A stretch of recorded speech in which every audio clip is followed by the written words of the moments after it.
Welcome to episode number 133 of the Marine Layer podcast. We have our Mariner newcomer evaluations a third of the way through the 2024 season. We'll go down on the farm and pick out a standout Mariners minor leaguer.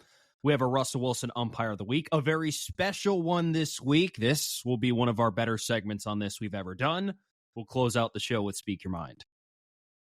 This show is brought to you by our friends over at Pagacci's Pub 85. That's over in Kirkland. You know it's a great spot to hang out, to watch games with your friends, and to get great happy hour specials. The drinks, guys, they're $3 and $4 during happy hour. That's Monday through Friday, 2 to 6 p.m. happy hours, $3 to $4 drinks, and you can play pool, and you can watch some games, whatever you want to do. That's over with your friends at Pagacci's Pub 85 over in Kirkland.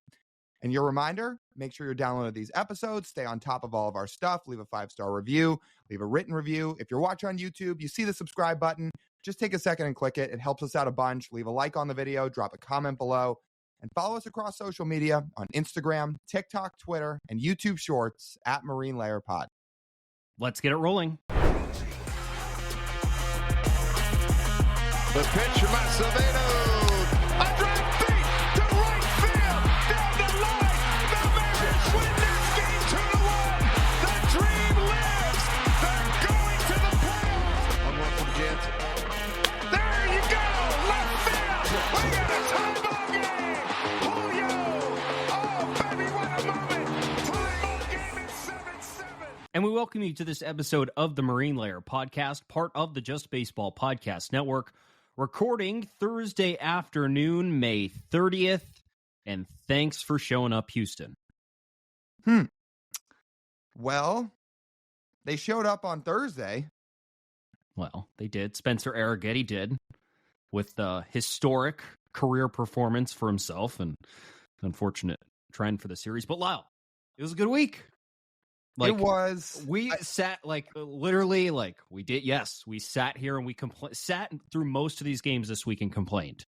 Straight up, we were complaining, watching what we watched. Our eyes did not lie. But at the end of the day, the Mariners took 3 of 4 and extended their lead in first place. So, like Scott Service would tell us, yeah, it wasn't perfect, but 3 of 4. What are you going to complain about? That's true. It's just hard to sit there and see that they scored 12 runs in 4 games. 9 runs in 4 games. That's not great. And 9 runs in 4 games, and some of those swings were bad. Yeah. Shout out the bullpen. Shout out the rotation. They got clutch hitting when they needed it, but I just felt like here on Thursday that after the Mariners struggled so much offensively through the first 3 games, yet they still won all 3 of them.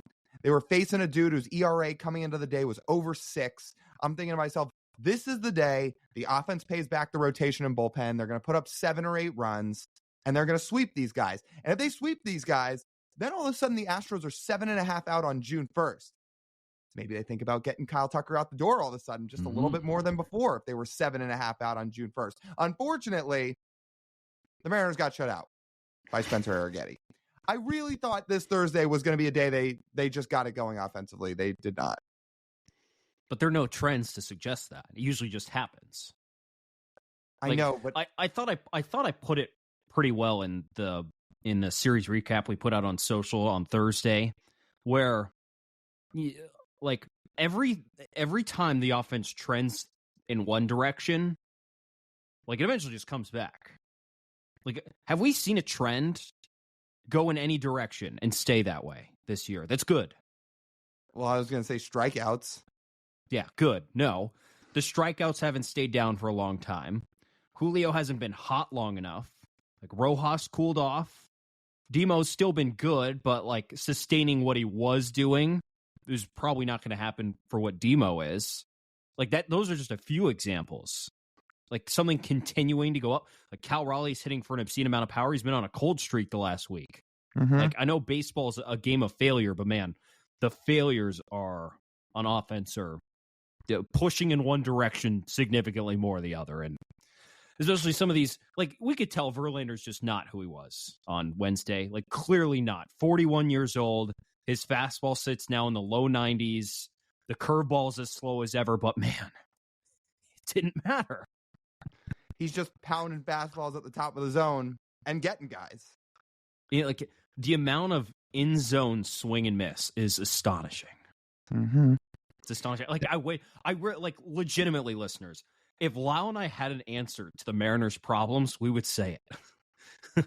We would say it. I'm like really struggling to understand what else this offense can do. At this point, this episode will release on May 31st, right? We're a third of the way through the season. That's what this offense is now. They are what they are. Like you cannot overhaul this in season. Right. It's impossible. And that's what Jerry says too. He always says around Memorial Day, we start to make some real judgments about who our identity as a team is, what guys are doing, what they're not doing, and what we have to do to fix it or not fix it.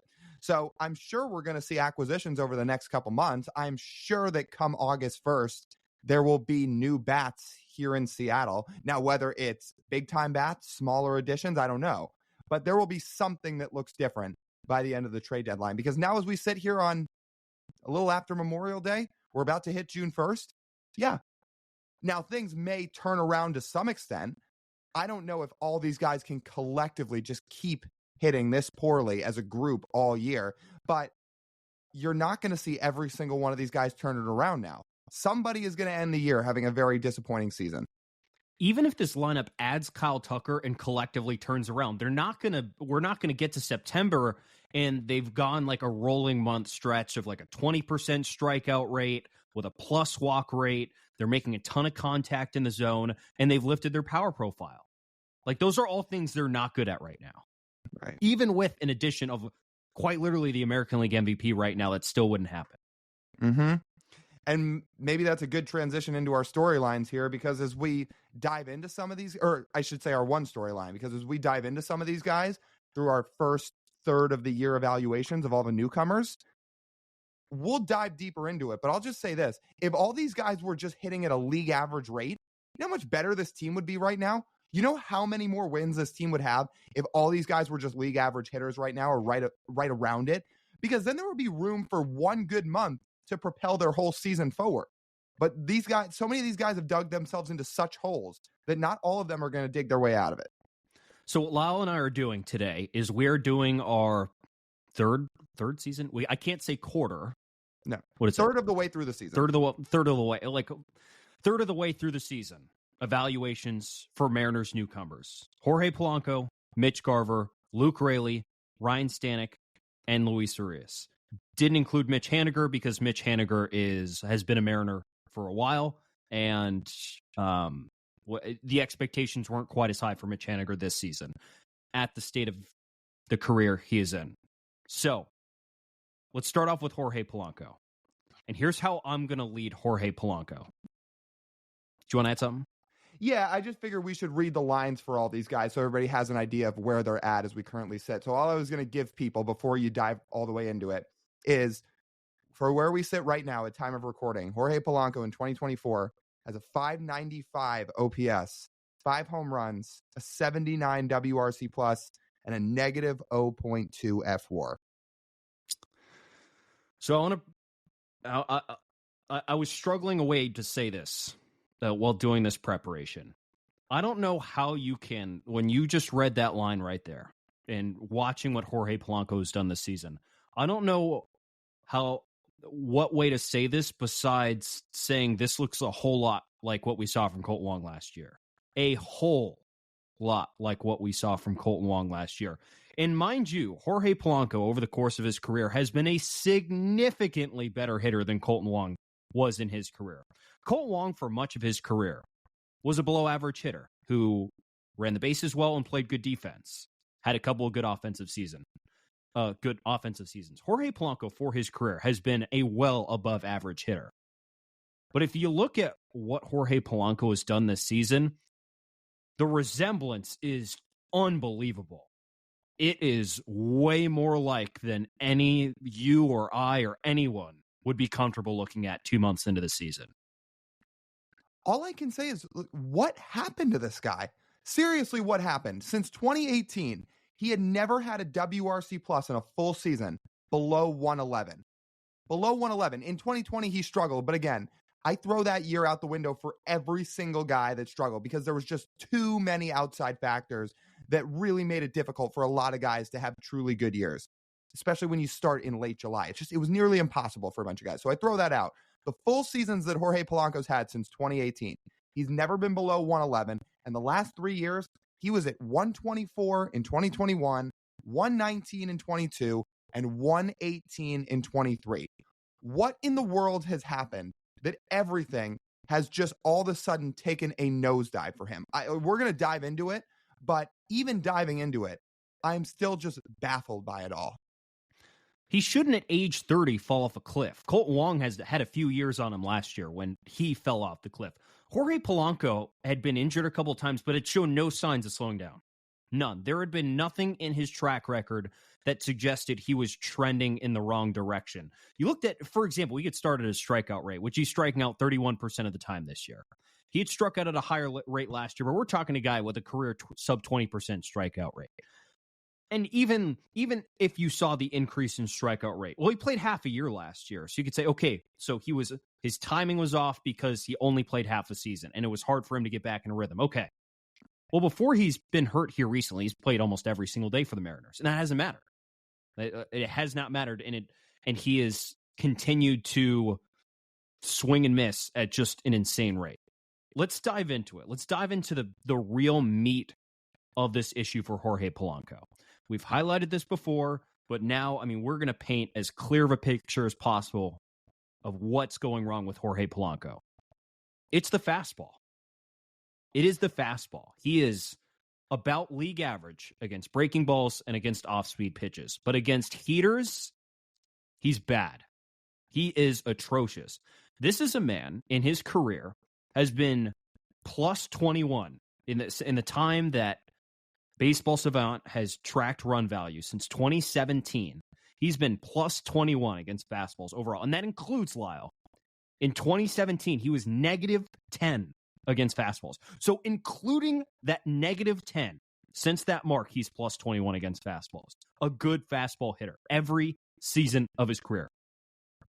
This year in a small sample, he's already negative 6. Already negative 6. And I'll throw it back to you with this number. He has a strikeout rate against fastballs of 35%. 35% against straight line heaters. You know what the number was last year?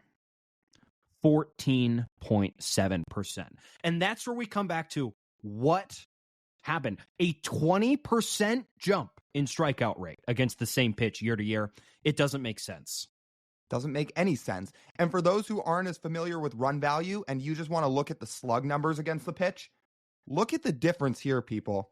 Jorge Polanco last year slugged .620 against four-seam fastballs. In other words, he destroyed heaters. Destroyed them. That's what the Mariners expected him to do coming to Seattle. He is slugging .208 against four-seam fastballs this year. His expected slug, if maybe you're thinking to yourself, well, this could turn around, because sometimes expected numbers say you're getting unlucky. His expected slugging against four-seam fastballs is .230. It's May 30th. What is going on? Legitimately, what is going on? I don't know if the second base position is just cursed for the Mariners, but this doesn't make any sense because of all the guys they brought in over the last few years. This is the most sustainable profile that's come into town.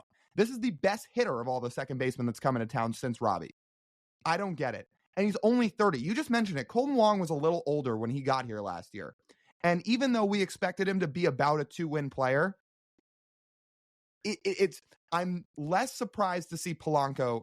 Sorry, I'm less surprised to see Wong do what he did last year than what's happening to Polanco, because Wong was older and he didn't have the power profile that Polanco has. And Polanco also doesn't strike out. How in one offseason do you go from slugging .620 against four-seam fastballs to nearly under 200? And if you're wondering if 2023 was an outlier year against fastballs for Polanco, no, he slugged over 600 against fastballs in 22, and he slugged over 600 against fastballs in 21. Not an outlier. This is the outlier season. And if you want the Colton Wong comparison, it lines up too perfectly. It literally does. As this is going to pain people. Colton Long in 2021 and 2022 slugged .520 against fastballs, and then he comes to Seattle in 2023 and slugs .297 against fastballs. Like, what? Here's the only justification I can have for this. Here's the only justification. So you and I have talked about how down of an offensive year this is league-wide in baseball. Yeah, it is a terrible offensive year for hitters. The league-wide BABIP is 288 now. The league-wide OPS is under 700. Like, it is, like, hitters are down bad offensively. So like, if you were to go ahead. Just to give your statement there some more context, I know we'll get to Luke Raley in much more detail later. Luke Raley has a 102 WRC plus for the year. His OPS is 692. His OPS is 692, and by league standards, he's an above average hitter right now. That's how down offense is in baseball this year. The only explanation I have for all of this is that some of these hitters we'll talk about come to Seattle in already the most difficult hitters park in baseball, in the worst hitters year we've seen in a long time. Like, the combination of coming to a completely new place, a new culture, a new environment, like a new drive to work, like a new weather outside, a new routine, on top of the fact you come to this ballpark that is, whenever you hit the ball in the air, it dies. And it changes your mindset of everything. And then on top of that, pitchers are throwing harder than ever. The breaking stuff is better than ever. And the overall league-wide offensive environment is as bad as it's ever been. So if you cook that all into a perfect soup, perhaps that's what you have with Jorge Polanco. Because that's really the only explanation I have for a 30-year-old former All-Star to fall off a cliff like this, is just against that pitch too, against a four-seam fastball. It doesn't work. Here's a context number. If you want the tiniest little bit of optimism, and I want to give Shannon Dreher a shout out. She brought this number up when she was on Brock and Salk on Wednesday, talking about this very issue with new hitters struggling. Do you remember Marcus Semion's first year in Texas, Lyle? Oh, that first half of the year was tough for him. Really tough with the bat. At the same point, right now, where he is, where we are right now on recording here on May 30th, Marcus Semien had a 53 WRC plus at that point. Jorge Polanco's actually blowing that number out of the water right now. He's at 79. Mm-hmm. If you want some context. So it's not all, like, potentially not all hope is lost, really, because it has been proven when Marcus Semien then eventually turns it around. He's great in the second half of 22, and then he's a key piece of the Rangers winning the World Series last year. So it is possible. Similar ages, too, by the way. It is possible for this thing to get turned around. It is possible. But right now, I think, Lyle, you and I unanimously agree we don't have any answers for this. Like, we really don't. There is no other way to paint Jorge Polanco's first 2 months as a Mariner as anything other than a failure. Again, my best answer to this is the position cursed? I legit have no idea, because why is a guy like this with this profile not thriving here? And you can use the T-Mobile Park factor all you want. He played in Minnesota. Minnesota's not an easy park to hit in. That weather's not friendly early in the year. Maybe it's harder slightly to hit in Seattle, but it's not apples and oranges. It's not two totally different environments. It's hard to hit home runs in both places. So, yes, it's a different drive to work. Yes, it's a new routine, a new organization. He's never been in a new organization. And the human side of things is something that people probably don't always take into account enough. And the adjustment to a totally new lifestyle may play a factor. But when you see how he's hitting and the drastic fall off like this, it just doesn't make a lot of sense. All his power profile numbers are down. You look at his Savant page from last year, all his power numbers were good. Here's where he was at. He was in the 82nd percentile in X slug. He was in the 88th percentile in barrel rate. So he was barreling up the ball. He was hitting it hard. Here we are in 24. He's in the 6th percentile in X slug. He's in the 28th percentile in barrel rate. I can't stress it enough. And I hate saying this because genuinely he's really awesome. Like just as in terms of talking to the guy and chatting it up with him a little bit, really, really good dude. But just in terms of his play on the field, I cannot for the life of me figure out what's going on with him. Yeah. And it's the same thing with his quality of contact. We're talking about profiles dropping from the 75th or above percentile to, quality of contact, it's 76th to 13th. That does not happen. The craziest one's the X slug. That's the biggest drastic difference. Again, 82nd percentile to 6th percentile at 30 years old. How does that even happen? I don't know. I don't know. If you and I knew, we'd probably not be podcasting. We'd be making a lot more money. Right. I would say. And here's one other thing about Polanco, too. Again, I know we got to move on to other guys, but I did want to throw this stat out there. The one saving grace for him so far has been the fact that he's continued to walk, even though he's striking out way more. But even that's a little bit skewed. Look at this. So as a whole, he's walking a little under 12% of the time. I had optimism, despite a slow start in April, that things would get turned around for Polanco because he was hitting for such a low average in the month of April. He was hitting 170. His on base was 314, and he wasn't slugging. I said, okay, weather's going to warm up. Power's going to come. At least he's getting on base. Things should turn around. Well, his average went up. He hit 237 in May. He didn't slug enough in May, but it still went up from April. It was at 322. His on base percentage went down from April to May. And he walked in the month of May. I cannot even believe this. He ran out for the month of May a 1.7% walk rate. He was walking almost 17% of the time in April. It's gone down to under 2% for the month. I don't know how that happens either. Man. And unfortunately for Polanco, he's offering no value elsewhere. Any other facet. Right. He's just not a great defender. No, not a great defender. We didn't expect him to be a good defender. The point was his bat was supposed to make up for the fact he was not a good defender. And in past years, he's been a good base runner. As you get older, you're not expected to be a good base runner, but he still has 73rd percentile sprint speed, and yet he's below average. Right? He hasn't provided any base running run value. It's sitting at 0 right now for him. Mm-hmm. So what we ask of guys, even if you're struggling, make it up somewhere else. That's what Julio's done in center field all season. It's not happening with Polanco. It's too bad. Yeah. Hopefully he has the Semien effect and turns it around because they could really, really use it. I'm going to continue to say it throughout this show. If all these guys that they brought in were 100 WRC plus hitters right now, the Mariners might have an 8 or 9 game lead in the American League West. It's the fact that everybody is so significantly below where they're not just expected to be, but below league average. So let's move on to the second guy here. We spent a lot of time on Polanco. I think it's warranted because he is the most head-scratching, puzzling factor of everybody for why this is happening. I know everybody has the questions that we have, so we dove in on him a good bit. But let's move on to the second guy, Mitch Garver. Garver for the year, as a whole, hasn't gone all that much better than Polanco. 590 OPS, 5 home runs, 79 WRC plus, negative 0.4 F4. Not great. Where do we start with him? No. At least we saw him on defense this week.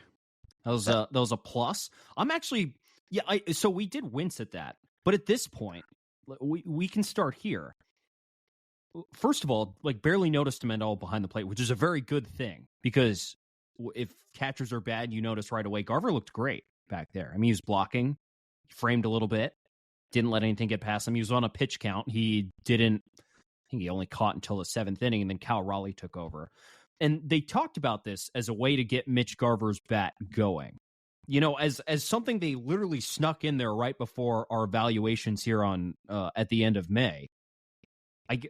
It's one of the few things I could say, okay, I'm almost, Lyle, now open to him going once a week because you can't just roll him out at DH and him continuing to hit this bad, right? So you're going to want him to try and bring value in other ways. And if he believes and the Mariners believe that him catching more could help wake up his bat, then I think we're just going to have to accept the risk he could get hurt back there like he has in his career in an effort to get his bat going. I don't think you want to accept that risk. Again, you're talking about then he's going to be out for 2+ months or Lord knows however long if he gets hurt back there. All the injuries that he's sustained in his career have been from behind the plate. Look, he was fine back there the other night, yes. but you're walking a tightrope by putting him back behind the plate because, again, this is a guy who does not play more than 85 to 90 games a year because he has been injured every year of his career. He's actually stayed on the field through 2 months.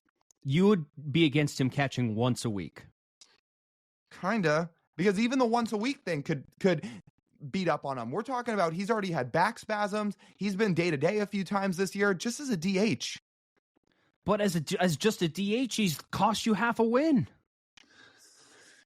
We can't. Is it solely because he's not catching? I don't know if that's what it is or not. I don't know, but like at this point, we're going to dive into his hitting numbers. But what other explanation? Because, like I just said, if you're struggling, find a way to add value somewhere else. This can be a way to do that. But he's also never graded out as a very good defensive catcher. Is he really going to provide value, even being back there once a week defensively? I don't know if I'm quite in this camp, but some people could talk themselves into saying he would provide value more the fact that he's just a better catcher than Sebi Zavala is. And you'd say, okay, that Cal off day, we are getting X amount better behind the plate. And I think that's valuable enough. Even just there, without him hitting a single thing. Maybe. I guess Kirby was kind of the right guy for him to catch because Kirby was around the zone. He was throwing strikes. He's gonna, he's gonna dot it up. You don't have to worry about a whole bunch of, bruises from George Kirby outings. Yeah. Again, if he didn't take his mask off when Kirby was pitching, would you know it was him back there? Yeah, I guess not. But I am still worried how this could potentially lead to injuries. Maybe we're spending too much time on this. All I know is he's got to get it going with the bat. Is it going to happen at catcher? I don't know. I will have to see it to believe it. Because, again, he has never really graded as a great defensive catcher. Now, if we're going to get into his hitting profile, if you watch Mitch Garver's at-bats, you can pretty clearly see what the issue with is. Mitch Garver has really struggled this year overall. Right breaking balls. That has eaten him up and spitting him out. I mean, especially sliders. This is the first time in his career he has been this bad against breaking balls. And it's specifically, Lyle, that you and I watch this all the time. I mean, bottom outside corner to a right-handed hitter. Slider. On right slider. Boom, boom, boom. He has not hit that pitch at all this year. And I think that pitch alone is the reason he's not like a league average hitter. I legitimately think if he never faced a single right breaking ball this season, he'd be a league average hitter. Now, that's kind of unfair because I think the overall offense in baseball would be a lot better if you took out a same handiness breaking ball against you, because there's a reason those pitches are so effective. But I legitimately think if you took that out from what he is facing, he's league average otherwise. Considering he's still crushing lefties, sure. And that hasn't been Garver's issue. What he's done against lefties is exactly what you'd ask him to do against lefties when he was brought in here. Look at what he's done. He's got a 131 WRC plus against left-handed pitching right now. His OPS is just shy of 800. And his strikeout rate isn't great against lefties, but it's a little more manageable. It's 26.5% against lefties. But those righties, you're right about the sliders. That has been his toughest pitch to deal with, and it has resulted in him through 2 months putting up a 56 weighted runs created plus against right-handed pitching, which, again, let's say it again. How is this happening? Maybe Garver, it's more justifiable because he is aging. He's 33 now. But he's never struggled with righties in his career. He's been better against lefties, but he's got a career 108 WRC plus against righties. He's hit righties. It hasn't given him fits left and right. And the strikeout rate is crazy right now against right-handed pitching, which still baffles me considering last year there was not one pitch that Mitch Garver truly struggled with, including the sliders. He was perfectly fine against sliders last year. All of a sudden here in 2024, it's a whole different story. And those sliders are absolutely eating him alive, like you just talked about. The number is 49% strikeout rate against sliders this year. 49%. It's almost a free out when you throw Mitch Garver a slider. It's funny you mentioned last year. Lyle, which year do you think he reached base more often against fastballs and off-speed pitches? Against right-handers? what year he's done it the most in his career? Is that what you're asking? No, the last 2 seasons, right on right fastballs and off-speed pitches. Which year, this year or last year, did he reach base more often? The fact you're phrasing it like this, it sounds like the answer is going to be 2024. It is this year. It's Crazy. just the breaking balls. That's it. He has been better.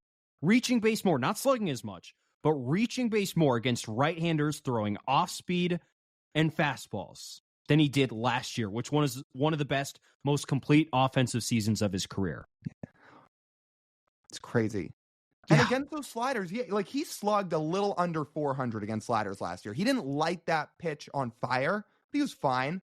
He's slugging 128 against sliders right now. And you know what? The sinkers are doing him no favors either. That's the biggest drastic difference. The breaking balls have been the breaking balls, but these sinkers are chewing him up too.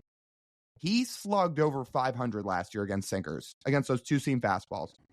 Right now, he is slugging 095 against sinkers. I don't know. And again, is it all age? How does that happen? Because most of the sinkers you're going to see, yes, they're from righties, which he does not fare as well against. But he crushed them last year. What's changed? Shrug. Yeah. Shrug. I don't know. And the pitchers have picked up on this too. Like, they have fully realized we're throwing him more breaking balls than anything else. His sliders is what pitchers throw to him the most, period, of any pitch type. He sees more breaking balls overall than he does fastballs, which is very rare, even in today's Major League Baseball, where breaking balls are more prevalent than ever. He gets more breaking balls than fastballs. And I mean, think about this. This is like a very easy, I feel like, I know you were never great at math, but hear me out. So he faces righties, 75% of the time, give or take, because that's the split of righties in baseball about. And righties throw him breaking balls about 50% of the time. They throw a pitch to him. And if he can't hit breaking balls, do the math on his offensive season. Don't hit breaking balls. You face right on right breaking. You don't hit right on right breaking balls. You see right on right pitchers 75% of the time, and they throw you that pitch half the time. What happens? That means you really have to do damage against everything else. And unfortunately, he's not. Reaching base, yes. Doing damage, not really. I can't even believe I'm going to have to throw this idea out there, but given the numbers being what they are we going to get to a point in time where the Mariners are going to have to think about platooning a DH that they paid $12 million a year to? Yes. You can't, because right now you cannot, in good faith, building your best possible lineup at full health, have him hit against a righty, especially righties with good breaking balls. Because the numbers tell you it's not working. Mm-hmm. It works against lefties, but not against righties. No. So in these situations, if there's a righty on the mound, somebody else would have to come in and DH. And who would bring be the Raley in DH? Probably, right? But Raley would be in against a righty anyway, right? Right. Well, you might have to shuffle it around and put him at DH and put someone else in the outfield, even though you would want Raley out there. He's one of your 3 best defenders in the outfield. So if on a normal day against a right-handed pitcher, your outfield is Canzone in left, Julio in center, Raley in right, or sorry, I should say Raley in left, Julio in center, Canzone in right, and you're not going to DH Garver, that leaves Sebi Zavala, Jonathan Clase, and Mitch Haniger. And Mitch Haniger doesn't really hit righties all that great either. What about Bliss? Could be Bliss. If he keeps hitting, all the more reason he's got an actual chance to stay if he keeps hitting, because that might be a spot for him where that's not going to be a DH that's going to hit you 30 bombs, but it could provide some production. I think Bliss is at bats. I know he doesn't have his first hit yet as of time of recording, but I actually think his at bats have been pretty competitive. Can you eclipse a 62 WRC plus against righties? That's what they're asking. And maybe, just maybe Mitch Garver turns it around. But we're running out of time to find out, at least this season, because the flaw in his approach has been exploited this season to the ultimate extent, and there's no counter besides just not letting him face that pitch. At what point do they actually make that executive decision? Is it the All-Star break? Is it sooner than that? It's June 1st, right? It's going to be June 1st this weekend. Like this, like as we said, we're doing our evaluations. I think the Mariners are doing the same thing. There's only so long you could do this. It is sometime probably within the next 45 days. And that would be the All-Star game. That's going to be a tough pill to swallow too. Again, platooning a DH that you paid $12 million a year to. And the Mariners Jerry abandoning his philosophy of being of having a versatile DH spot and saying, all right, we're going to have a full-time DH, only to eventually, like you said, platoon the DH. In what is the biggest position player contract the Jerry Dipoto era Mariners have ever given out. And let's preface this again. This is not a knock on Jerry and Justin. We know where the knock there is. There's a reason they don't go out and spend money, and it is not their decisions. But this is the player they have invested the most in that is a position player in free agency. Before we move on to Luke Raley here, I just want to propose you a question. If we were to, you and I were to go back to February and tell ourselves, like, when we're talking like second base and DH fixed. Well, not right now. What reason did we have to believe it wasn't going to be fixed? We didn't have any. We didn't have any. Garver literally put up about a 140 WRC plus last year. I know. Again, as I say, how does this happen to this franchise? Yeah. I wish I had an answer. I wish I had an answer, Lyle. I don't. Let's get to our next guy. Luke Raley, here through 2 months, has actually been good. He's been above replacement level for the Mariners, was in and out of the lineup at the start, but since April 21st has been almost an everyday player.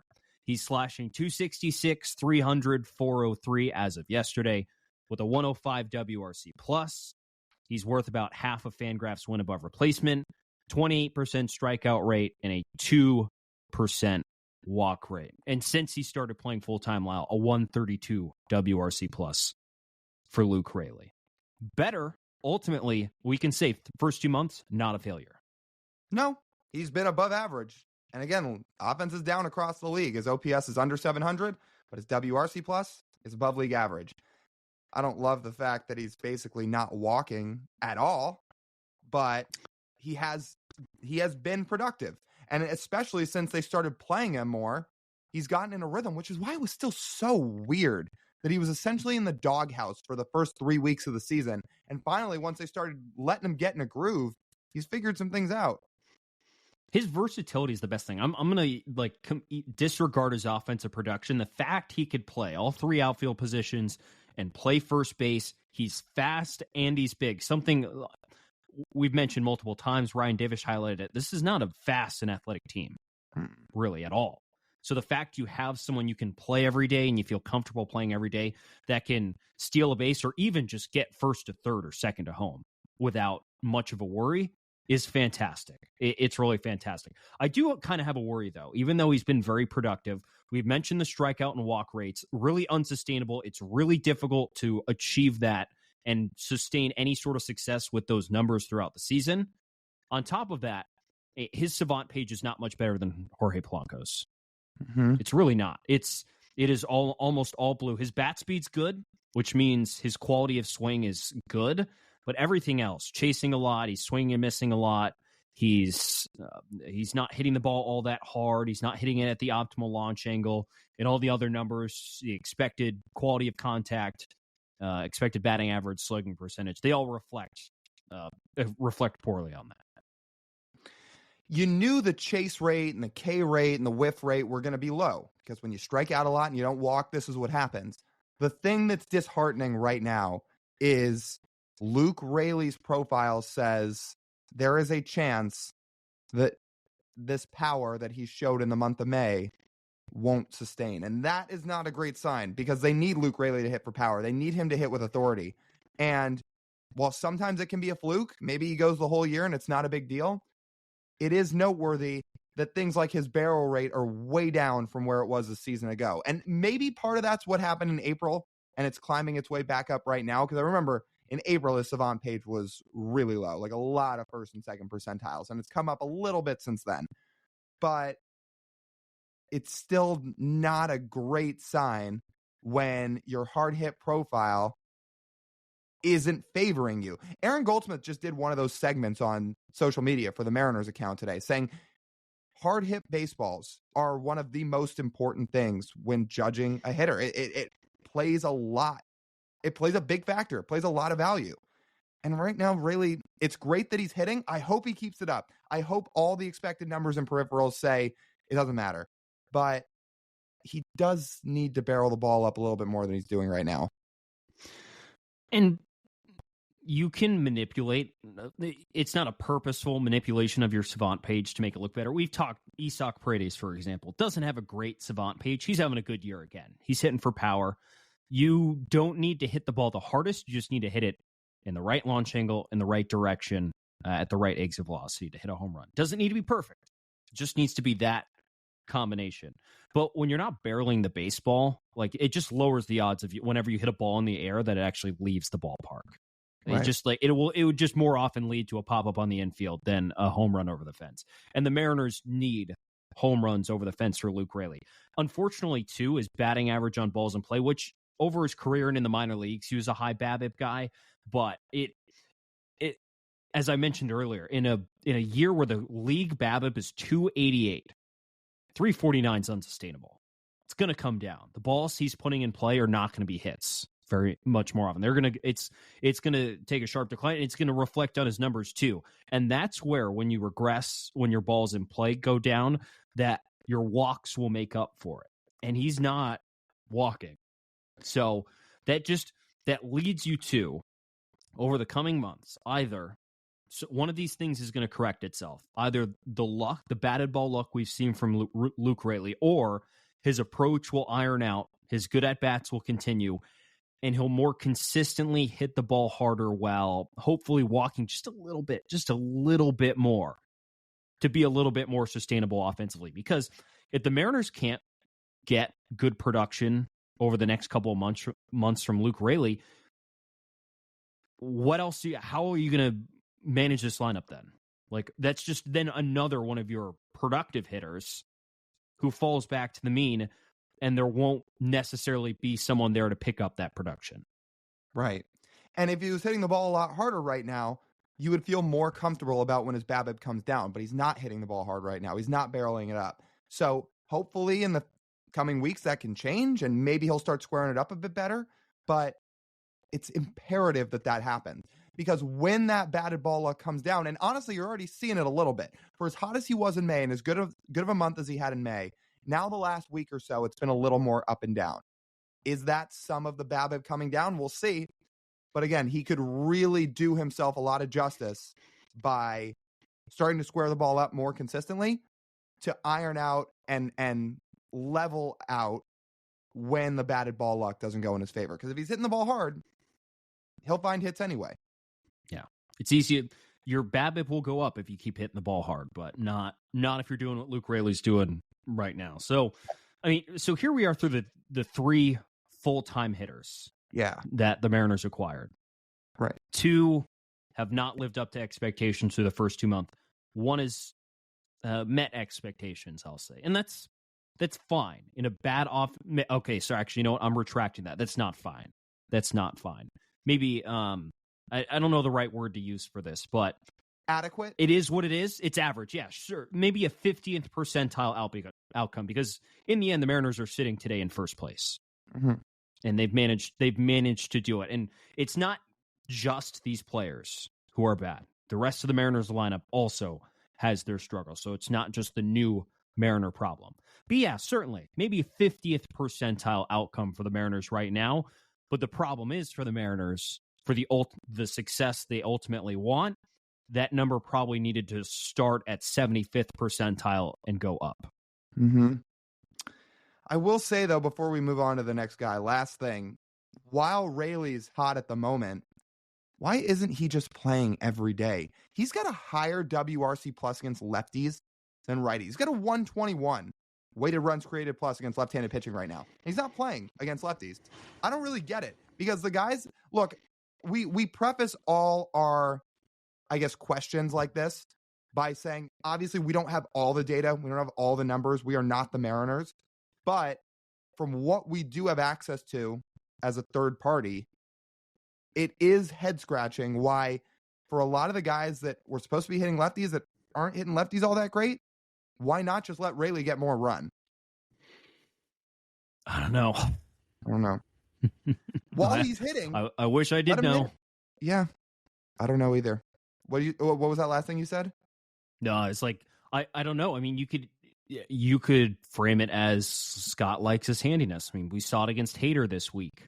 Even though Josh Rojas this season's a better hitter than Ryan Bliss is, Josh Hader's a lefty on the mound. He's given up, I think, 2 hits to lefties all season. Doesn't matter if Rojas has hit lefties well this season. He'd rather go with a righty who is yet to get a career hit in the big leagues. Mm-hmm. That's true. All right, let's move on to the fourth guy here. Luis Urias. This is the last hitter, then we've got one pitcher. So far this year, Luis Urias has a 580 OPS, 3 home runs, a 76 WRC+, negative 0.1 FWAR, and he is currently with the Tacoma Rainiers as he was optioned down to AAA as of the last week or two. Has it been? It's been about a week, right, since he's been optioned. Yeah. So he is currently not on the major league roster. That is not good. Is it a hot take to say he's done his job? Luis Urias was brought in here to play third base and to hit lefties. He has played third base and he's hit lefties. 111 WRC plus against lefties this year. And I'd say he looks fine over there at third base. Yeah, he's in Tacoma, but like that's why he was brought into Seattle. So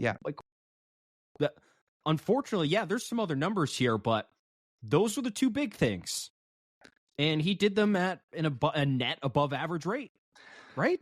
So I will say about his defense, it started to take a dip over the last week or two before he got demoted. Like, it started not great in the first few games of the year. Then it picked up. And then you started to see some errant throws again. And maybe there was a couple balls he should have gotten to that he didn't get to. So the defense has been up and down. And he is at about -3 outs above average. So his DRS is slightly -2. So he hasn't been a great defender. He hasn't been atrocious. He's been below average. But fine. To your point about the bat, I'm not sure why he got all this run against right-handed pitching in the first 2 months. It's not the right way to phrase it by saying it's not fair to him, but it's not really what they brought him in here to do. Yes, if you're a big leaguer, you should be expected that if you're put in the lineup, you can produce. However, his strengths are hitting lefties. And like you said, he's been well above average against lefties. Against righties, he's been really bad. So why did they continuously run him out there time after time against right-handed pitching? I understand part of it was while Polanco was on his day-to-day streak there, like when they were in New York, when they were on the road and he had the hamstring thing and they didn't put him on the IL because they wanted to avoid that.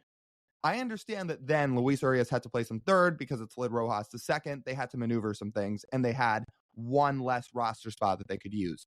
But that wasn't the only time he was seeing right-handed pitching. So it was also because So it was also because Rojas was playing so well. Right. But just so to wrap this up, I'm very confused as to why he was seeing a lot of right-handed pitching. Maybe he wants a bat. Maybe they really do want him to get at bats in Tacoma to get some things straightened out. But I wouldn't even mess around with him hitting righties. When there's a lefty in, just put him in. If there's a righty, don't play him. Josh Rojas was hitting so well the early parts of the season that he forced other guys out of their position so he could play. Like when he played left, when he played second, right? I think he DH'd a couple times. You need someone to play third. So that was Urias' job, whether there was a lefty or a righty on the mound. So not even really his choice. It's Josh Rojas being so much better than the rest of the lineup, which had also struggled at that point, that they needed to get his bat into the lineup in as many places as possible, which led to Urias playing more, right? And it didn't work out because he's a negative WAR player, 34% strikeout rate. Yeah, but why? So when Rojas was playing as well as he was, why again were they moving him around to other spots? You're talking about to get him in the lineup. Why wasn't he just at third every day? Unless there was a lefty on the mound, in which case, yes, that is when Urias should be in the lineup. Why would they sacrifice the potential of Luis Urias not doing what he's there to do best and kind of expose him against righties? Because at that point, he had had a couple of home runs. He had had his big swings in big moments, and the rest of the Mariners lineup was not swinging very well. So they needed an opportunity to get their third base platoon. At that point, had a collective like 115-ish WRC plus, and they wanted them both playing because the rest of the Mariners lineup wasn't hitting. I know. And ultimately, that exposed Urias to too many righties. Right. And the numbers against righties are really, really tough to look at. We're talking about a 43 WRC plus, and the strikeouts are just out of control against right-handed pitching. You're talking about nearly 35.5% striking out against right-handed pitching. So, and for a guy that usually walks about 10% of the time in Urias, he was walking 4% of the time against righties. So allow me to say this again. I know we're not the Mariners. I know we don't make the decisions, and I understand we don't have all the data. But if it was up to us and the information we have, when Urias eventually comes back up, because I'm sure he will be back on the big league roster at some point this year, just have him hit lefties. If there's a righty, don't even bother. Get somebody else in, because it clearly is not what he is built to do in terms of his strength.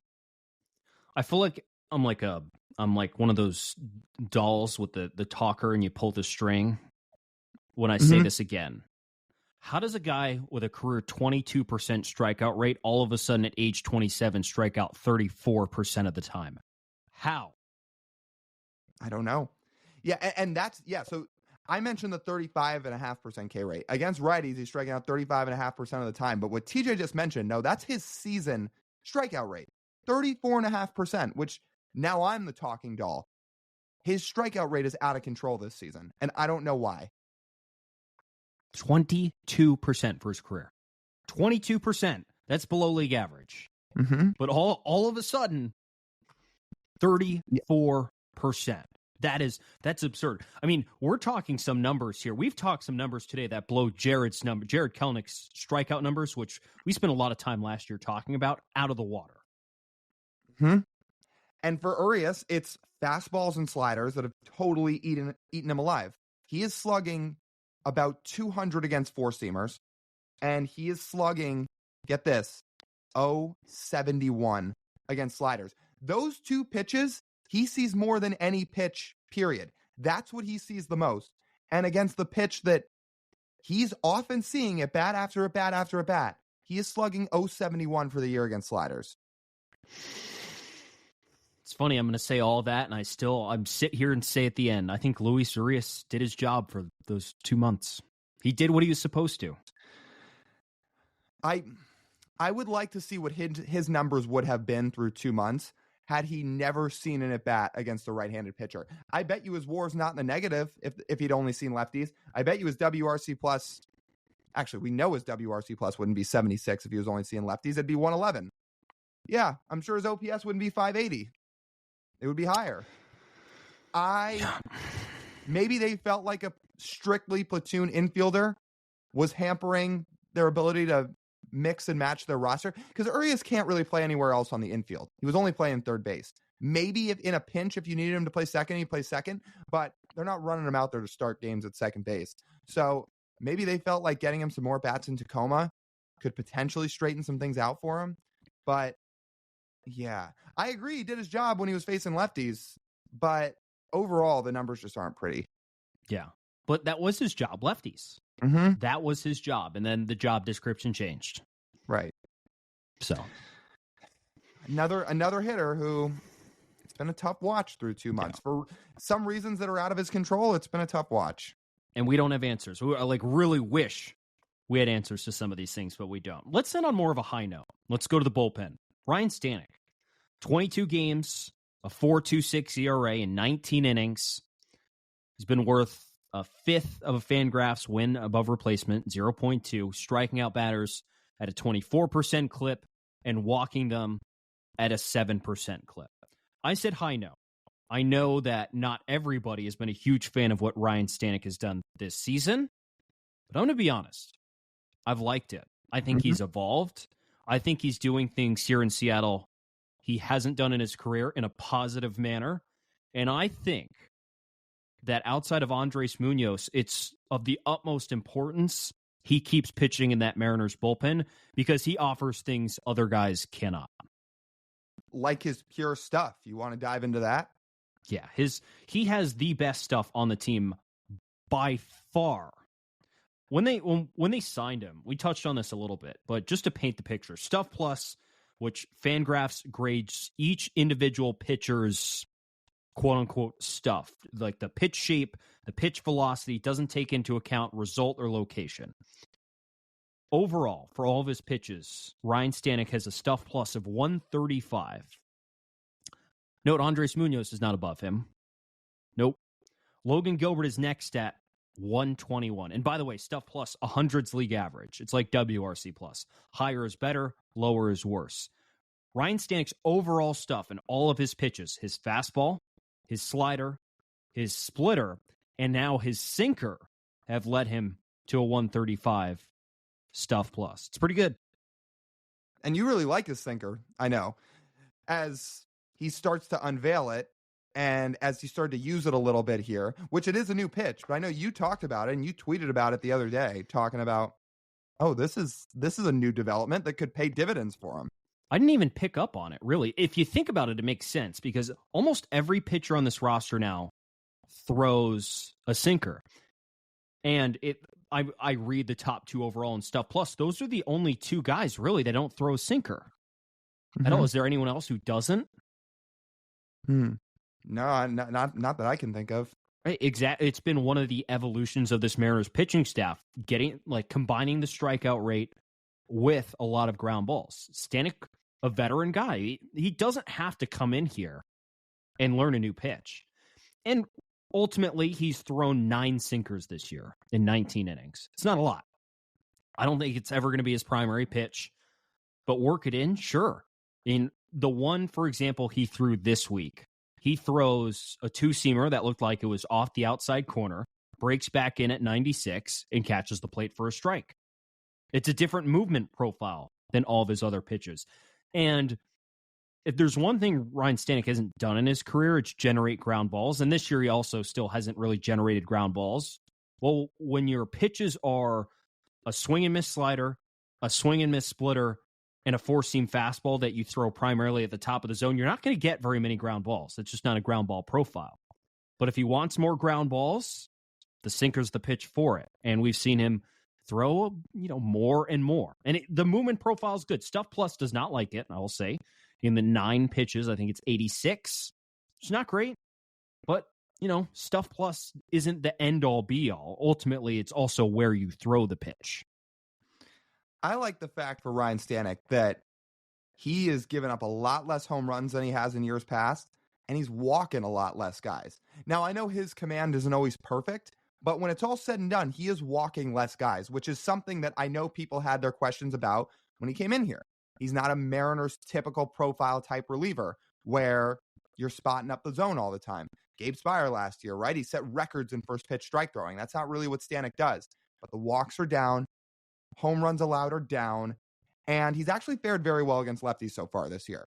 So there is a lot about Stanek that, while it might not be an Andres Munoz type of profile this year, you mentioned it. It is so important that he keeps pitching well, because past Munoz right now, he may be relied upon the most in high leverage situations. When he's at his best, that is your highest upside reliever. And because they don't have Gregory Santos back, because Matt Brash is not going to pitch this year, there's going to be times here in the month of June, or until Santos gets back, they're really going to need Stanek. They have other guys that can throw in some leverage too, like Gabe, like Sauce, like Trent Thornton, but they really need Ryne Stanek. And if he's walking less guys and giving up less home runs, it's a good start. And especially when you look at the fact that some of his expected numbers actually say he's been a little bit unlucky too, it's also a good sign. He has a 4.26 ERA right now. His FIP's 3.55. So things like that say there's actually room for him to come back down to earth, and there's belief that he will. Give the walk rate some context, too. 7% is the walk rate. Like Gabe, the ultimate strike thrower, is at 5% last year. It's not that much difference, right? Over the course of a season, that's 6, 7, 8 walks. It's not that many, might be less than that. So that's good. And his pitches have evolved. Like, it hasn't been chalk for how his pitches have played this year. For example, his fastball is not getting as much swing and miss this year. The splitter's making up for it, and that's where all that chase comes from. And the few home runs he has allowed have come at inopportune times and with runners on. That's why his ERA is so high. But as a reliever, remember, he's only thrown 19 innings. So when you have an ERA like that, it takes 2 swings to make your ERA go from elite to bad. Mm-hmm. So you have that for Stanek. And I'm just like, it just make me appreciate it more with everyone out of how good Ryne Stanek could be, really. Yeah. And even if he's not going to fully implement that sinker, I mean, the stuff overall, the 3 pitches he has are too good for him to not be the second most used reliever on this team. So, I mean, overall here for the first 2 months of Ryne Stanek's Mariners career, good. Like, we end on a high note. Mm-hmm. And the Mariners are going to need him. I know not everybody on Twitter can agree on a whole lot. We've seen that in Mariners world too many times, but I would appreciate Ryne Stanek if I were out there to you guys listening more than you might already be doing right now, because not only has he been better than you probably realized, but they're going to need him a lot all year. So given everything that he brings to the table, it's a very, very good thing that he's here.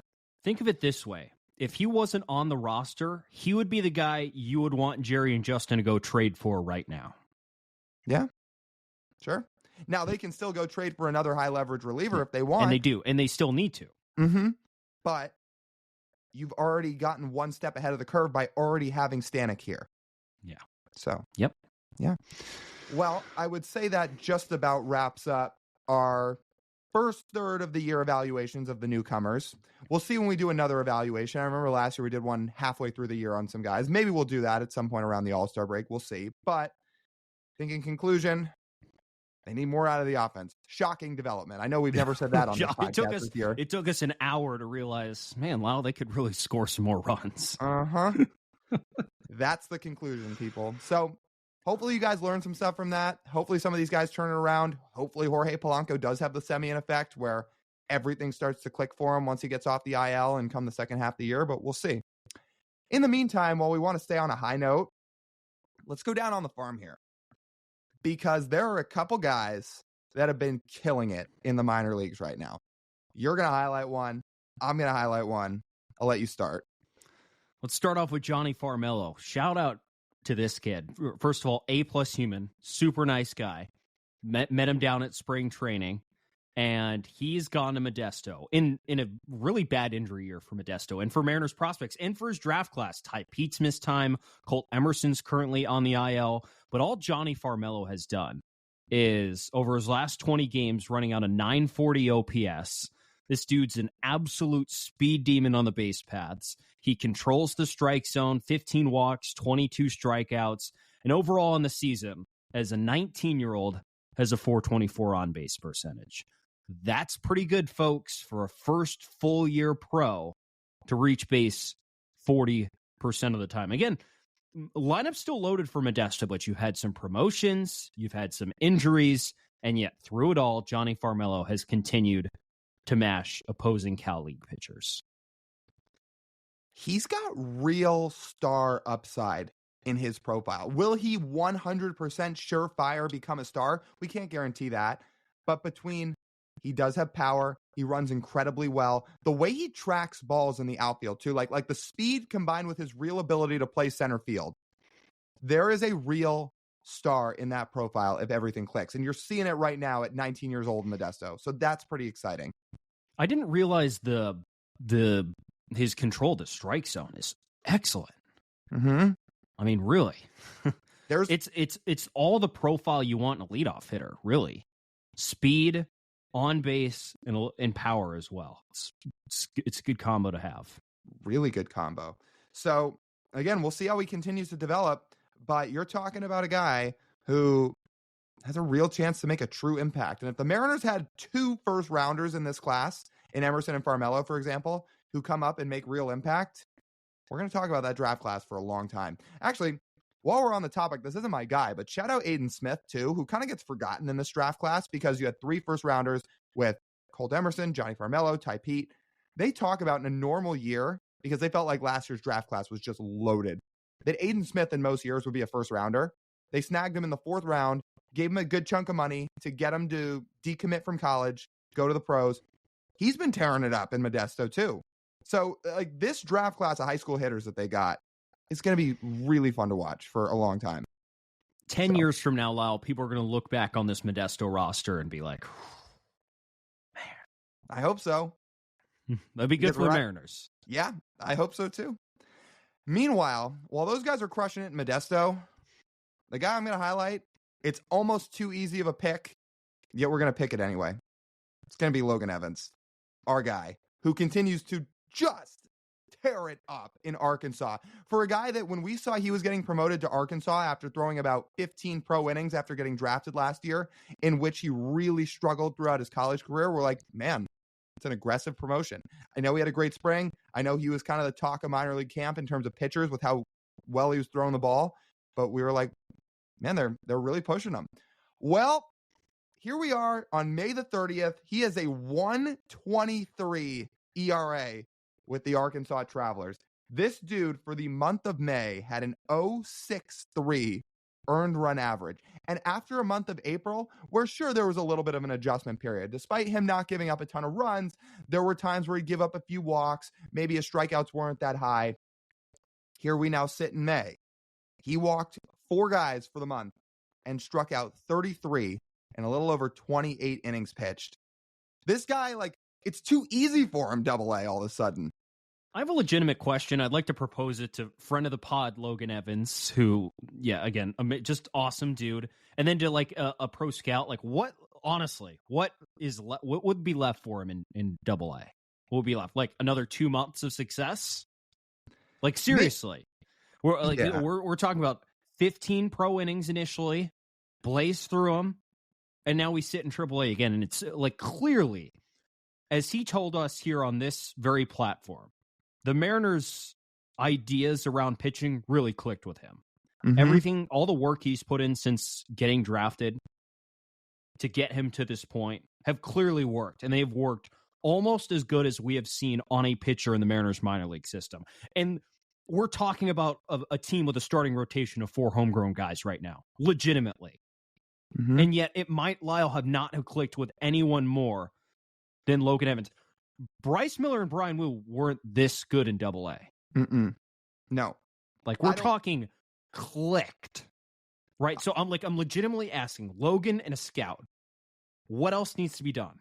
I'm honestly curious. Not even Logan or George threw this well in AA. Not in terms of the numbers they put up. Their stuff might be a little bit better, but like they weren't putting up a 1.2 ERA. Those guys were first round picks. So that's why I chose Bryce and Brian. Yeah. Okay, fair. But yeah, man, maybe still refining some command, maybe sharpening up a few of his pitches, because we know he has a ridiculously large arsenal. What did Logan tell us? He throws 6 or 7 pitches, which is pretty nuts. So maybe there's still a few things he can make a little more crisp and sharpen up a little bit. But I'll tell you, I know we've talked about it. I know some other people have talked about it in terms of he may be in the bullpen by the end of the year. And while I absolutely think long-term his profile as a starter, they could really use him in the bullpen. I'll tell you what, because that is an electric arm. We're going to really quickly go from maybe in the bullpen till he will be in the bullpen. Again, I'm legitimately wondering, like, what's the countdown on that? Seriously. He's everything they need in the bullpen. Yeah. So again, I would assume there is a certain number of innings they want to build him up to as a starter, because again, he didn't throw this level of innings in college. He threw 15 innings in the pros last year. I'm sure there's an amount of innings they want to get him to as a starter in AA. So he is built up long-term as a starter. But then once he gets closer to that innings limit, the Mariners may say, all right, Logan, we need you in the bullpen. Yes, you're a starter long-term, but for 2024, you're going to be pitching out of relief, just like Dustin May did when he got called up. You were out of the bullpen, and he provided a lot of value. And if that happens, I'm going to be fired up for him. That's going to be awesome. Again, they could really, really use him. Mm-hmm. Good on the farm segment, dog, but I think we have a more important one. As great as Johnny and Logan are, our Russell Wilson Umpire of the Week will somehow top that. Let's get to our Russell Wilson Umpire of the Week. What a historic week in the land of this podcast and this very award right here. Lyle, would you like to take it away? Angel Hernandez is no longer a Major League Baseball umpire. He is retired. He is done. He is out of the league. Good fucking riddance. Never thought this day would come. I feel like he had like 10 years left if he wanted to, but obviously not. What do we think the last straw was? Was it that Langford at bat? Was that the last straw? Was that when Manfred and his attorneys walked up and to the umpires union was like, what's the number? Oh, do you think this was a Major League Baseball decision, or do you think Angel Hernandez just walked away? I guess I hadn't really thought about this. I figured he just walked away. There was a financial settlement, so he didn't just walk away and took nothing. He got bought out. Oh, that's right. That's right. Oh, yeah. I would then say yes, probably the Wyatt Langford at bat, when you have 3 pitches that far outside the strike zone and every single one of them gets called a strike. Enough was enough. Now, I do know that if Angel didn't want to retire, he wouldn't, and he'd still be umpiring. I think like that the union gives them that right to, if they want to continue umpiring, they would continue. But it sounded like Angel had this on his mind too. I don't know, maybe everything wore on him, which, well, he wasn't very good, so it added up. And he lived online. He could hear it from all the fans every time he went into the ballpark. That stuff does add up. You know what's funny, too? Like, it just kept getting pointed out. He wasn't even the worst umpire. He was the most notable one. CB Buckner? In terms of actual worst, he wasn't. There were worse umpires. Is it CB Buckner? I don't know who's actually the worst, but Angel was not, I think, the worst. So it's interesting. But he is the most famous because somehow, some way, he always ends up in the biggest spots. I was rewatching some of his worst ones, and it was the ALDS Red Sox Yankees where he got 3 consecutive calls wrong at first base. I was watching that same video, and I'd forgotten about this one for a while. That strike he called on Eric Ibar in the World Baseball Classic might be the single worst baller strike call I have ever seen. Yeah. If you have not seen this video, there is an Angel Hernandez compilation of some of his absolute worst calls throughout his career. And in there is this World Baseball Classic where he rings up Ibar. And I mean, I'm talking this ball is literally in the dirt, and he calls it a strike. What was your reaction to Joe West saying Angel wasn't actually that bad? Oh, shocker. Another terrible umpire thought a terrible umpire wasn't bad. Wow. Yeah. What's next? Are Joe West and Angel Hernandez going to put out a dual statement when CB Buckner retires and say CB Buckner wasn't actually that bad? Is Angel Hernandez going to now be a part of Joe West's podcast? No, he might have to be. I'll tell you what, that would get clicks. Angel Hernandez and Joe West on a podcast. Be an interesting mix. Not gonna lie. I'd listen, but probably not more than once. Yeah, probably. Yeah, that's probably a one and done. It is a shame though, because this is going to be the last time Angel's featured on this segment. Is that set in? I guess not. He was always our fallback guy. If we had nobody to pick out from just a week of atrocious umpiring, we could always fall back and say, what did Angel do this week? Not anymore. We're out of luck. No more Angel Hernandez slander. These are our last licks. I hit my other computer that I have my notes on. Oh well. These are our last licks. So we got to get them in. Man, I would say we'll miss you, but I don't think we will, Angel. So enjoy retirement. I'm sure you got a nice chunk of change to walk away from the game. And yeah, I guess we'll see. We're going to have to, now all of our focus is going to be on CB Buckner. From here on out, CB, you are the man. Yes, he is. Listen, what did Pete Carroll say all those years? Next man up. One guy steps out. It's your job now, CB. You take the crown. You got to put that king's crown right on top of your head. you are now the poster boy umpire in baseball. Let's close out the show now and get to Speak Your Mind. Lyle, what is on your mind this week? I think we're going to combine for this one because we wanted to talk about this Jorge Lopez thing, which is just a crazy situation all in one.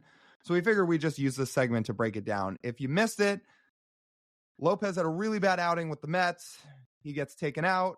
He ends up getting so mad about it, he chucks his glove into the stands, and then it only gets worse from there. You would think, oh, this guy just had a meltdown and chucks his glove into the crowd. That's the extent of it. No, then in his press conference, he said what people thought was, I am on the worst team in Major League Baseball. However, some of his words got a little bit chopped up. There wasn't an interpreter there with him. It turns out later on that's not what he was trying to say, yet the Mets still DFA'd him. So yeah, let's start from the beginning. So he's pitching, serves up a homer to Shohei, gets thrown out by a third base umpire as he's walking off, chucks his glove into the stands. I think the glove ultimately is what the Mets will justify as the reason for DFAing him. Mm-hmm. They didn't really probably love his outburst at the end of the game, but what PR staffs are supposed to do, or at least attempt to do, is to mitigate situations like this. And, well, the Mets obviously didn't do a very good job. You would think, right, they have a pissed off reliever who just got thrown out of the game. Like, at the very least, you would think when the swarm of media comes to him, that even though these are big leaguers and big leaguers do interviews with scrums of media all the time without PR guys standing there, that he could handle it. But, emotions run high whatsoever. The fact that it is clearly known that English is his second language, and yet he's put in there with the scrummer reporters facing all these questions and high pressure. Like, New York, they just eat you alive, man. I mean, it's question, and there's so many people. You feel congested with all the people around you. And in a mistake of his, misconstrued his words, and he gets DFA'd for it. And it's a terrible situation because, like, it came out today, I believe on Thursday, that, like, he's under a ton of stress because his kid is on a organ transplant list. And he's, like, waiting patiently for his kid to get a transplant. And it's a terrible thing for anyone to go through. And it ended up with the Mets now, again, DFAing him. He might get picked up. He'll be fine. He's been a fine reliever in his career. He's having an okay year. And he could end up somewhere. But the whole situation, well, it overall, I think, shined a bad light on the Mets. Like it did. It showed that when Carlos Mendoza, their manager, comes out and is like, well, this is unacceptable. It felt like the Mets had no control over the situation where a strong clubhouse does. And the Mets apparently didn't. And again, let's remember some things of the Mets. They have a $300 million payroll currently, right now. Weren't expected to be good this year, but they are very expensive. People pay a lot of money to go to those games. And in the end, they play in New York City. So the expectations are high, and they have gone way below those expectations in every facet. Mm-hmm. Yeah, I think this was just a bad mistake on the Mets' part. Just have somebody there. If you feel confident in him speaking to reporters in most situations on his own, sure. But this was clearly a very, very extenuating circumstance where he was going to get a ton of questions. So why not just get it right? Why not make sure there's somebody with him? Make sure every answer is answered in the correct way. You're right. It was probably throwing the glove that was going to be the last straw anyway. But again, you might as well just get the situation right. And they didn't. And it's it's not like Lopez has no blame in this, but it could have been very, very much watered down. Instead, they let people run with these quotes because his words were misconstrued when he was trying to say, yes, I was a bad teammate. I made the mistake. I shouldn't have done that. Instead, the Mets kind of let everybody run with him saying, oh, I'm on the worst team in baseball, when that wasn't what he said. and now the conversations come back around. It's like, well, are the Mets any better now under Steve Cohen than they were under the Wilpons? The Wilpons who owned the Mets before Steve Cohen bought them in 21. And yeah, safe to say people weren't huge fans of the Wilpons. But now people aren't huge fans of Steve Cohen either, because he's thrown all this money at the team, and they seemingly are just as dysfunctional. I think they are better with Steve Cohen because, again, you give yourself the opportunity to spend money. That is something that a lot of owners, as we know, do not do. So they are better situated with Steve Cohen because he's not afraid to spend, but it's not like it's all sunshine and roses in Queens right now either. So, yeah, there's a lot to fix. The good thing is, at least the Mets have a lot of really rational, level-headed fans. Yeah, very, very rational, level-headed fans that process information very well and rational, thought-out takes. It's just never a good look for a franchise if you're DFAing someone day of the game. Yeah, like doing that. Never a really good look. So not great in New York. I do actually have one more thing that I thought of as we were talking about. I'm shocked we haven't talked about this yet. I'm just gonna Michael Wilbon. Do you want to address what he was talking about? So Michael Wilbon was on ESPN this week, and essentially his complaint was people like him stop watching baseball because people talk about exit velocity. This is yet again me once again asking ESPN to do one of two things. When a baseball topic is brought up, bring on a crew of people that actually know baseball, whether it's letting Jeff Passan do a bunch more segments than he already is, or bringing on other people, or option B, stop talking about the sport. I know people want to see baseball get covered better, and it is getting covered better. There is more popularity in the last few years, but it's not worth talking about if you're going to get it wrong. Again, like ESPN puts so many bad lights on baseball because you let people that are not qualified to talk about baseball, and then they say things that are just abhorrently dumb. So when Michael Wilbon talks about the exit velocity thing, when Stephen A. Smith's talking about the Mike Trout stuff, and then when you've got Mad Dog on there saying whatever he's saying, it's a terrible look. Again, either let Passan just do all the segments when it's about baseball, let him educate people, or bring on more people that are smart and qualified to talk baseball. Because I want to see baseball grow. You want to see baseball grow. We all want to see it grow. And it is growing. And there's a lot of really good people out there that talk about it.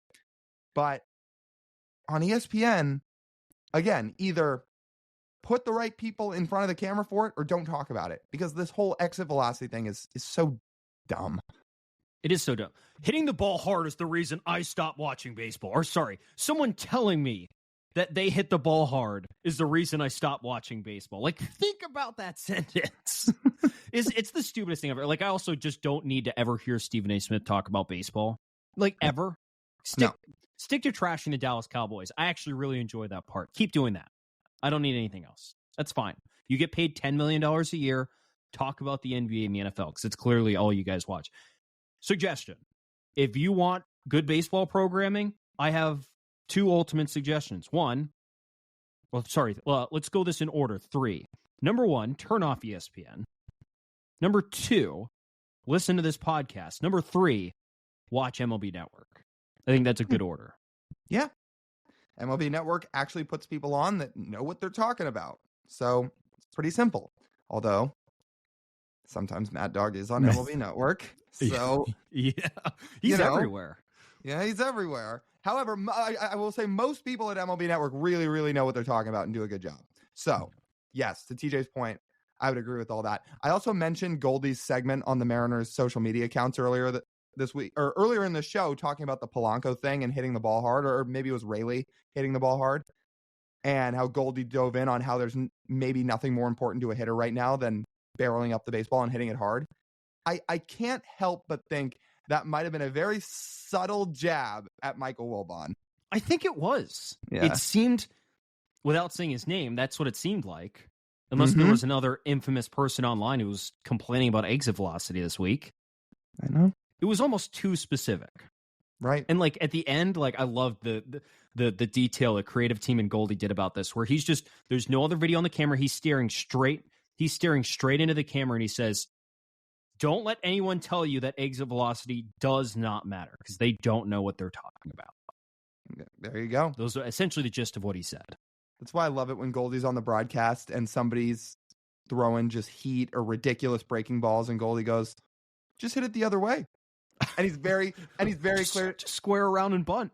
He's very clearly being sarcastic, which shout out Goldie. That's why he's one of the best in the whole business. He's not only is he a great broadcaster, but he's so in tune with modern baseball, which is what the game needs. So, so shout out.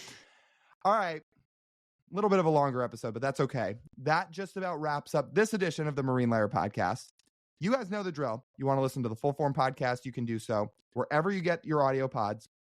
Make sure if you're listening, you leave this podcast a 5-star review. You download the episode. It helps us out a bunch. Make sure to like, comment, subscribe on YouTube, and check us out on social media on Instagram, TikTok, Twitter, and YouTube Shorts at Marine Layer Pod.